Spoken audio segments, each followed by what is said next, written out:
y'all, what's good, beautiful people? It's your girl Tay, and I'm here yet again with another update video. So definitely make sure you guys smash that like button, comment down below, subscribe, then push your post notification bell button so that way anytime I upload a video, you will be notified.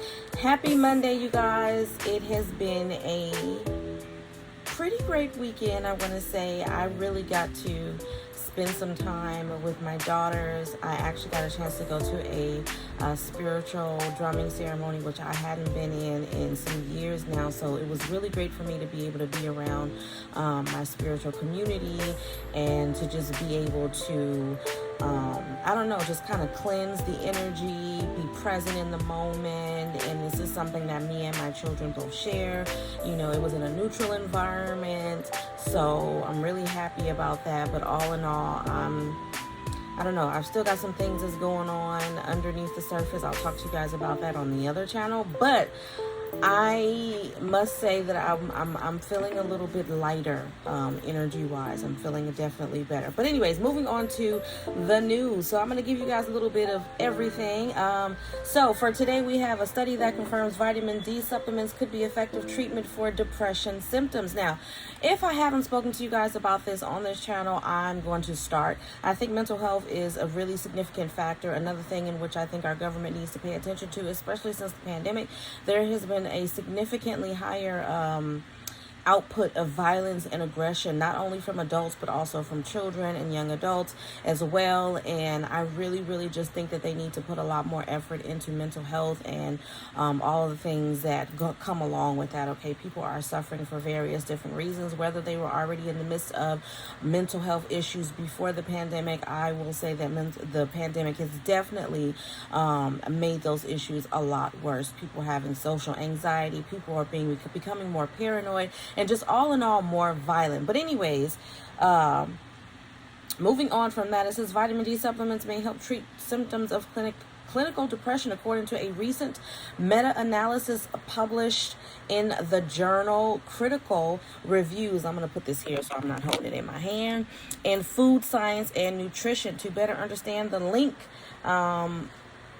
between depression and vitamin D supplements, an international team of researchers reviewed 41 studies investigating the efficacy of vitamin D in alleviating depression symptoms in adults through randomized placebo-controlled trials. Under conducting this review and analysis, researchers found that vitamin D supplements were typically more effective at reducing symptoms of depression than the placebo. However, a small subgroup of adults without any underlying health conditions or a diagnosis of clinical depression favored the placebo over the supplements.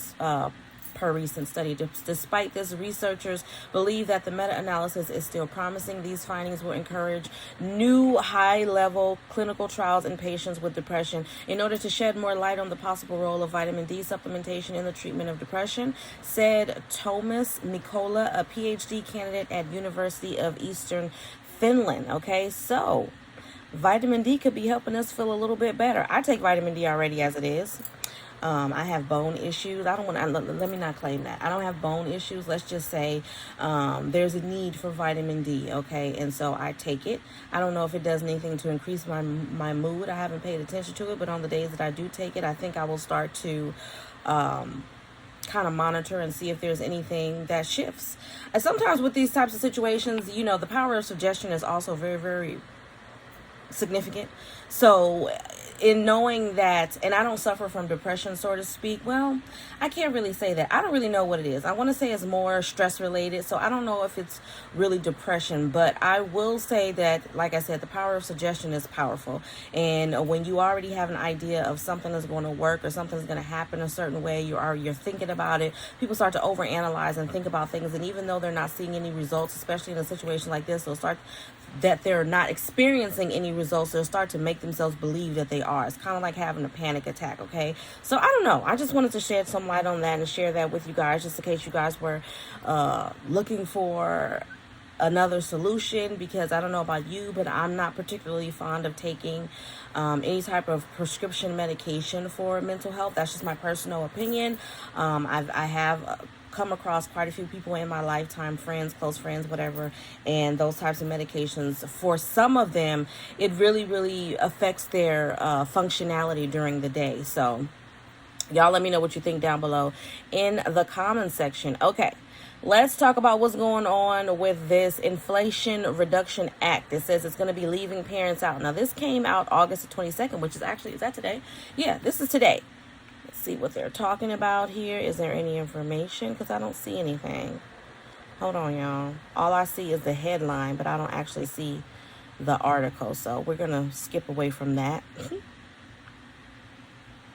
Okay, a couple of days ago, the White House is ramping up efforts to tout the $1 trillion bipartisan infrastructure bill and the effort to refurbish roads, bridges, and airports and reduce emissions.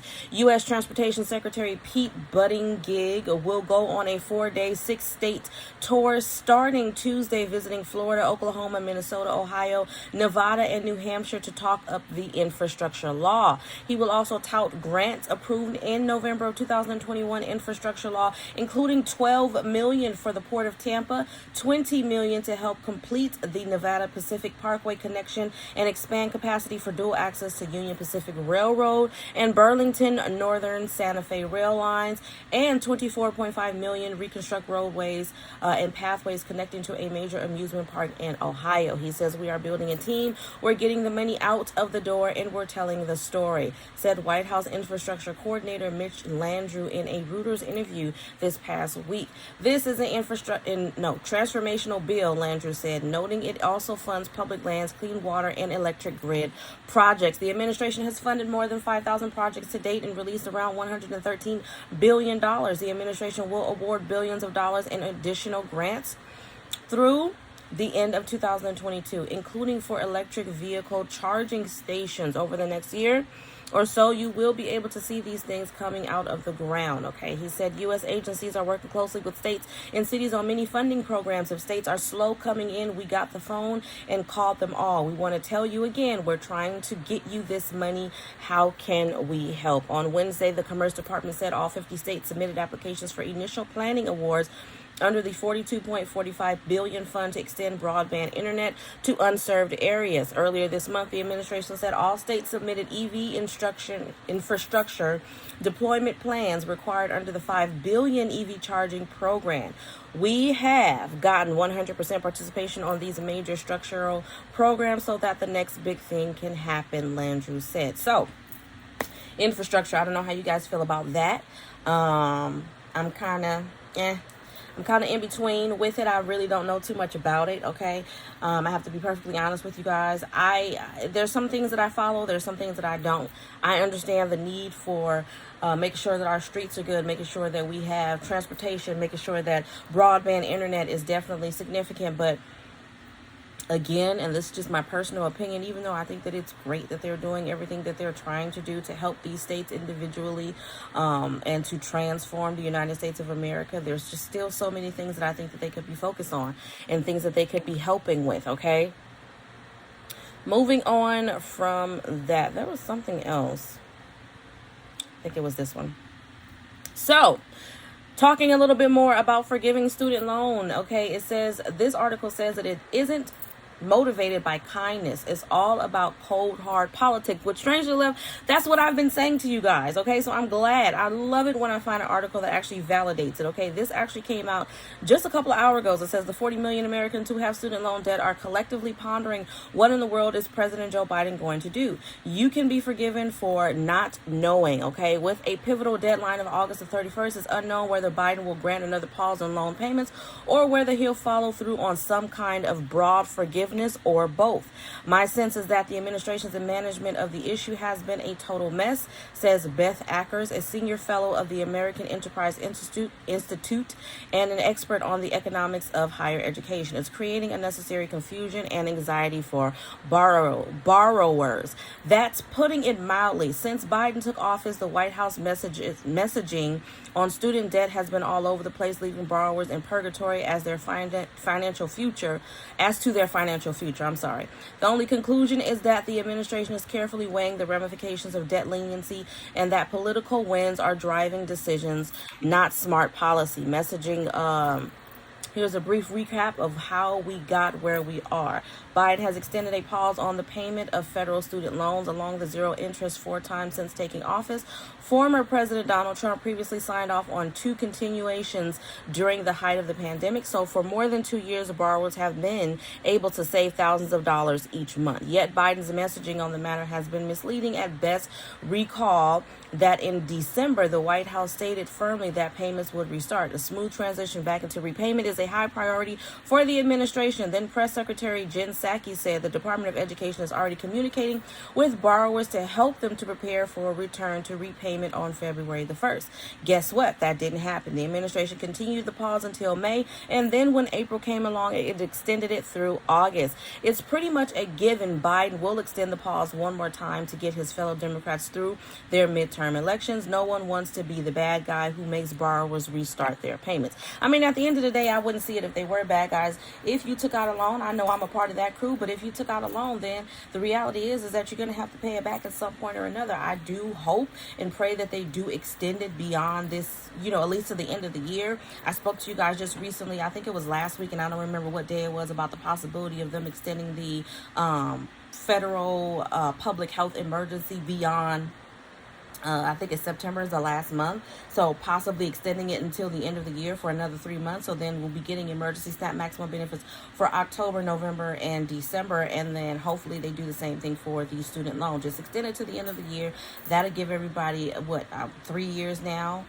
About 3 years now, then everybody should be able to start around next year, beginning of the year. But that is all for that, you guys. Let me give you guys emergency SNAP maximum benefits today. For September, we've got quite a few extra states that have been approved, and I do have that information written down, so your girl is prepared. I wanted to get this out to you guys before I start my shift. Yes, I am in my robe here. It's in the morning. It's a little chilly, and I don't feel like getting dressed. I'm not about to. I probably should, but I just don't feel like it today. It's kind of gloomy outside. The weather has kind of cooled down a little bit, so I'm just taking advantage of that and just chilling and relaxing, so don't judge me. Anyways, emergency SNAP maximum benefits for the month of September. We have Alabama. I did see them on the list, but I don't see a payout date as of yet, so I'll keep you guys posted on that, but you have been approved. DC, regular issuance. Hawaii, October the 10th. Maine, September the 9th. New Hampshire, September the 1st and the 16th, and then October the 21st. New Jersey, September the 1st through the 5th. North Carolina, September the 22nd through the 30th, and then October the 1st. Oregon, September the 12th, the 29th, and then October the 3rd. Pennsylvania, September the 16th, the 17th, the 20th through the 24th, the 27th through the 29th, and then November the 4th for a final run. Rhode Island, September the 3rd. South Carolina, September the 1st through the 19th for currently approved households, and they're all month long for new approved households. Virginia, September the 16th. Washington, September the 2nd through the 20th. West Virginia, September the 6th, and then October the 12th, and then Wisconsin with September the 17th, and then November the 12th. Now, really quickly, I'm going to go through August, but I'm only going to give you the names of the states that have yet to be paid out or who are still waiting for payments. We have Alabama, September the 1st. Alaska is going to continue until the end of the month. California, September the 4th and September the 9th. Delaware, August the 24th. DC, regular issuance. Hawaii, September the 12th. Massachusetts, September the 2nd. Maryland is going to continue to the rest of the month. Michigan, I believe today is the last day. New Mexico is going to continue all the way until the end of the month. New York City is going to continue until the 29th of this month. North Carolina is going to be today to the 31st. Ohio, August the 25th. Oregon, you have August the 30th and then September the 1st. Pennsylvania, you have the 23rd through the 27th and then October the 7th. South Carolina, they're going to continue all the way until the end of the month for new applications only. Utah, August the 27th, and then Wisconsin at August the 27th, and then October the 15th, and then West Virginia, they have a final run September the 14th. All right, you guys, I hope this information has been in some way helpful or useful to you guys in the least little bit. Do me a favor, if you haven't already, don't forget to smash that like button, because it really does help to let YouTube know that you like what I'm doing and you want me to stick around, you guys. As always, I'm going to encourage you guys to drop some flowers down below. Let's start off the week with some flowers. Don't matter what kind of flowers. Y'all know my favorite flowers are sunflowers. I'm just saying. But whatever flower, drop your flower down below in the comment section. Let me know you made it all the way to the end of the video. Don't forget to check out the description boxes. I will have a link to my beauty and lifestyle channel, which is Live Love Elevate 2, as well as a link where you can try Amazon Prime for 30 days free on me. Okay, and as always, I'm going to say to you guys, remember to live, love, and elevate. I hope you guys had a wonderful weekend. I pray that you have an even better week coming. And yeah, I will see you guys in the next video. Peace, y'all.